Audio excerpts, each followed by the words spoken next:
Lógico. Ya nosotros lo conocemos no como Hernán Holguín, periodista, sino lo vamos a presentar como el doctor Holguín. Un aplauso para él.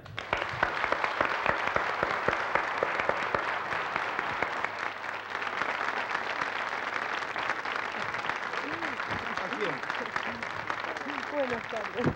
En el currículum de Hernán Holguín, que es muy amplio por todo el trabajo que ha hecho, estudió periodismo en la Universidad Católica, egresó el año 71, es un hombre joven. Desde el año 69 trabaja en el departamento de prensa de este canal, tiene 32 años, es casado, tiene 2 hijos y hace 10 años que se dedica al periodismo científico y su labor de hoy es la de realizador, director de programas científicos y jefe de informaciones del departamento periodístico de esta corporación. Hernán, yo te agradezco que hayas venido.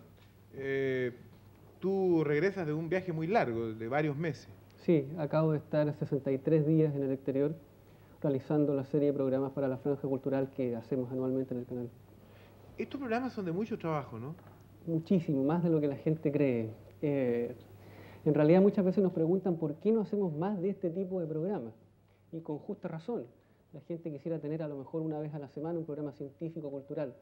Pero hacer estos 6 programas a nosotros nos lleva todo el año. Porque tenemos que conversar, con mucha gente importante que tiene poco tiempo, escribirles cartas, llamarlos por teléfono 3, 4 meses antes, hacer un itinerario para recorrer todo el mundo, después viajar 63 días y después editar, que tú sabes, no es nada de fácil. En estos 63 días, ¿cuántos programas alcanzaste a hacer? Hicimos 4 programas que duran entre 1 hora y 1 hora y media. O sea, más o menos 15 días por programa. Claro, pero tú tienes que descontarle los días de viaje, los sábados y los domingos, en los cuales los centros científicos, los hospitales, los centros de investigación no funcionan. Están cerrados, claro. Y por lo tanto, en definitiva, hacemos un programa cada 10 días aproximadamente, lo cual es casi un récord. Porque en otros países, como Estados Unidos, este tipo de programas lo hacen 100 o 150 personas y perfectamente se demoran 2 o 3 años en hacer uno. ¿Cuántos son ustedes? Nosotros viajamos 2 y a veces 3. ¿2? ¿Ahora cuántos fueron? 2. Generalmente el camarógrafo Francisco Melo y yo. Y en algunos países se nos une una tercera persona que bien la pone el gobierno local o a veces coincidimos con algunos profesionales chilenos que están en el exterior y nos ayudan. Ahora, tú creo que en este viaje has hecho un programa especial sobre los impedidos, otro sobre el aborto. Es decir, hay una serie de temas, muchos de los cuales giran en torno a los impedidos por ser el Año Mundial de los Impedidos. Pero son en general lo que la gente conoce, lo que hemos hecho en años anteriores, los principales avances en diagnóstico y tratamiento de las enfermedades más corrientes y los progresos en medicina que siempre le importan a todo el mundo porque uno quiere saber cómo vivir más y cómo vivir mejor. Bueno, eso es lo que la gente quiere saber ahora. ¿Qué adelantos científicos tú podrías contarnos hoy día, así que son más o menos sorprendentes, en la maternidad? Ya, bueno, hay tantas cosas, es bien difícil resumir, pero te diría que dentro de las cosas que vimos, por ejemplo, estuvimos filmando la fetoscopía en la Universidad de Yale, que es uno de los métodos para visualizar directamente el feto dentro del útero.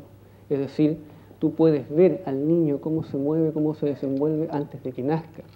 Y ello, a la vez, permite tratar muchos problemas antes de que el pequeño nazca. ¿Pero qué se puede hacer algo? Si un niño está enfermo, ¿lo pueden tratar antes de que nazca? Pueden diagnosticar una serie de anomalías, malformaciones congénitas, y hay operaciones que se han realizado por primera vez este año en los Estados Unidos tratando problemas, por ejemplo, del aparato urinario de un pequeño antes de que naciera. O sea, operarlo ahí Operarlo in útero.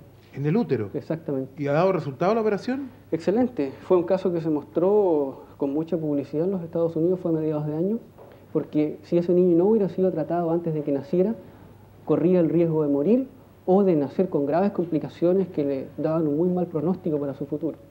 ¿Y qué otros avances hay en este mismo tipo? Porque eso le interesa a todas las mamás, porque estas cosas, aunque se demoren un poco, van a llegar aquí. No, por supuesto.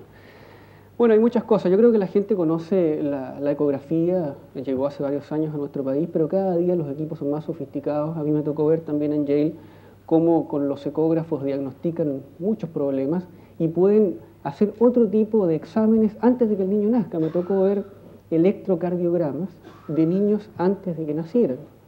Y así se puede ir diagnosticando lo que esos niños tienen y a veces nacen y antes de un día de vida son operados. O sea, cada día se va anticipando más la medicina a prever los problemas, a ubicarlos para adoptar las medidas oportunamente. Bueno, y en algunos casos de estos hay enfermedades irrecuperables que se saben antes de que el niño nazca.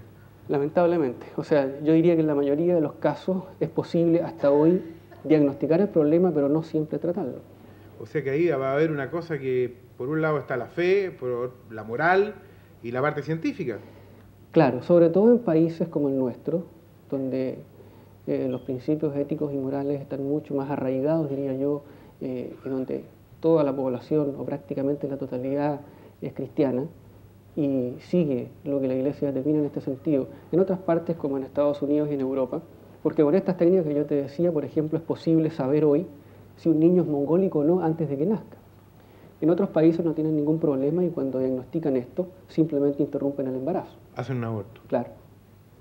¿Tú qué piensas de eso, que has visto tanto de este tipo digamos, yo no sé si has visto alguna vez un aborto, pero has visto todas estas cosas médicas?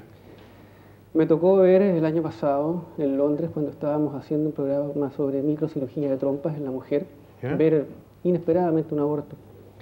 Y creo que después que uno lo ve, cambia su posición frente al aborto. A veces uno puede estar dispuesto a escuchar a las personas que han tenido que recurrir a esta práctica, pero cuando uno ve esto, cómo se realiza, creo que no puede dejar de pensar que lo que allí se está eliminando es una vida humana y por lo tanto reafirmar sus principios en contra de esta técnica. Hernán, tú te has especializado en una investigación periodística que es apasionante por lo que nosotros vemos y observamos de tus reportajes. ¿Tú crees en eso dentro del periodismo? ¿Te ha traído consecuencias como las que define Mario, que ya eres un médico poco menos? ¿Te obliga a un estudio constante? Bueno, yo no soy médico, yo sé que mucha gente jocosamente pero te consultan, tengo entendido, gente. Correcto, claro, mucha gente recurre a uno por este tipo de reportajes pensando que tiene la tabla de salvación y no siempre es así, lamentablemente. Ahora, yo soy muy feliz con lo que hago, soy un periodista por sobre todas las cosas, porque lo primero que hacemos es informar, ir detrás de noticias, de cosas nuevas, de traer lo que aquí no se conoce. Y lo que yo creo es que el campo en el que yo me desenvuelvo es un poco más nuevo que otros campos y menos conocido en nuestro país, pero en otras partes ya tiene una larga trayectoria y de allí que la gente le extrañe un poquitito de repente ver a un médico en un pabellón quirúrgico o verlo en un centro espacial. Pero es lo mismo que hacer periodismo deportivo o hacer periodismo económico.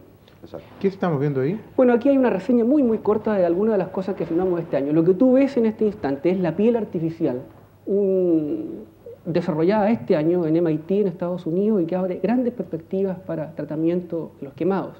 Allí estamos viendo la fetoscopía de la que yo te hablaba. El primer método diagnóstico que permite ver directamente dentro del útero cuál es la situación del feto. ¿Eso es lo que están viendo? No, ahora esto es otra cosa. Sí. Ya te dije que era una sinopsis muy rápida. Esta es una de las imágenes más impactantes que me ha tocado ver. Es parte de un capítulo de un programa sobre embarazo dedicado a los siameses. Estas son dos niñas siamesas norteamericanas que nacieron unidas por la cabeza y pese a lo que tú puedas pensar en este momento, fueron separadas y separadas con éxito en una operación que fue muy comentada en los Estados Unidos. Y acá otro de los adelantos dentro de los múltiples que filmamos, no es tan nuevo, pero en nuestro país muy poco conocido, es un trasplante de oído. Y ahí tú vas a ver en una imagen lo que el médico observa a través del microscopio. Eso que se ve casi a toda pantalla es un huesito que tiene escasos milímetros. Es uno de los 3 huesitos más chicos de nuestro cuerpo, que son el yunque, el martillo y el estribo, que están dentro del oído y que nos permiten oír. Hoy esos 3 huesitos se pueden reemplazar y las personas que no escuchaban vuelven a oír gracias a esta técnica. Después de escucharte a ti, tú que sabes tanto de medicina, ¿no te ha hecho esto más aprensivo? ¿Más hipocondríaco? Sí, por Porque supuesto. cuando uno sabe lo que le puede pasar en la cabeza y de repente siente el mismo síntoma que un médico le explicó y dice, ¿no me estará dando lo mismo? Sí, correcto. Pasa mucho. Porque uno está tan consciente de todo lo que le puede pasar. Nosotros hemos tenido el privilegio, digo, como equipo chileno, en este campo de haber visitado más de 100 centros de primer nivel mundial en Estados Unidos, en Europa, en Asia, en África. Bueno, tenemos una información cabal de todo lo que le puede pasar al ser humano, que son miles y miles de cosas. Hay un instituto en Europa especializado en estadística que dice que en la actualidad hay más de 9.000 enfermedades que pueden afectar al ser humano. Bueno, cuando uno ha tenido oportunidad de conocer gran parte de ellas, se pone más aprensivo. Siente cualquier cosa y cree ya que es lo más grave. ¿Hay muchas enfermedades nuevas? Todos los años se agregan nuevas enfermedades. ¿Cuál es una, digamos, que se ha masificado bastante como enfermedad nueva? Yo no diría masificada, así no te podría dar un nombre exacto de enfermedad surgida o ingresada a este catálogo estadístico en el último año. Pero lo que no cabe ninguna duda y lo que más preocupa a la humanidad en este momento es el aumento de ciertas enfermedades, como por ejemplo el cáncer, desgraciadamente. Y eso se debe al progreso, curiosamente. ¿Qué va a pasar con el cáncer, con el progreso? Porque a medida que progresamos, la gente vive más. Hace un siglo el grueso de la población vivía 40, 50 años, cuando más. En este instante, en los países desarrollados estamos llegando a más de 70 años de vida promedio. En la medida que mejoran las condiciones higiénicas, ambientales, nadie se muere ya de viruela que está erradicada, nadie se muere de tuberculosis, muy poca gente, de una serie de infecciones que antes eran fatales. Entonces, la gente vive más tiempo y van surgiendo más las enfermedades de viejo. Y en la medida que uno vive más, tiene más posibilidades de desarrollar tumores. Y el cáncer está aumentando. En Estados Unidos hay estadísticas alarmantes. Hace 20 años moría 1 de cada 5 personas de cáncer. Y ellos estiman que el año 2050, 1 de cada 2 va a morir de cáncer. 1 de cada 2. Exacto. Ay, ay, ay. Claro que eso es en Estados Unidos. Menos mal que yo soy Capricornio. Pero tú, además de haberte dedicado a esta cosa de la medicina, te interesa mucho todo el asunto de los astronautas, el transbordador espacial. ¿Has trabajado también esa rama? Y me interesa muchísimo más que la medicina, pese a lo que la gente pueda creer. ¿Ah, sí? Sí. ¿Te gusta más eso que lo otro? Sí, porque creo que encarna todo ese sueño que uno tuvo desde niño, de la posibilidad de volar, de ir lejos, de ver la Tierra desde un punto distante, de ver lo pequeño que somos, en definitiva.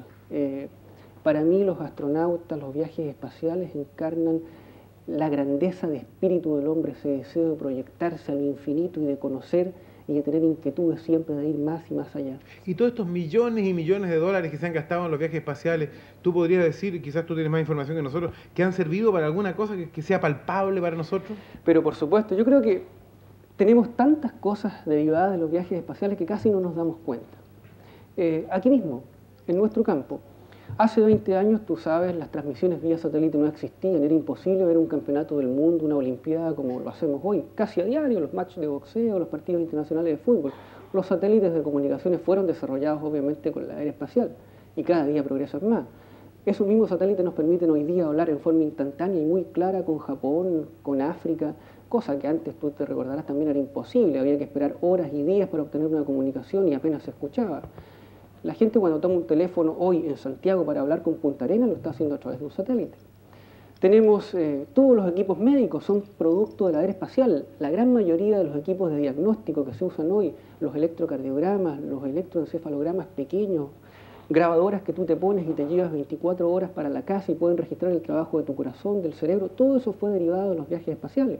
Y podríamos seguir y seguir. Los satélites que permiten controlar la superficie sembrada y que informan a impuestos internos hoy día en Chile, si un agricultor está pagando o no está pagando lo que tiene sembrado.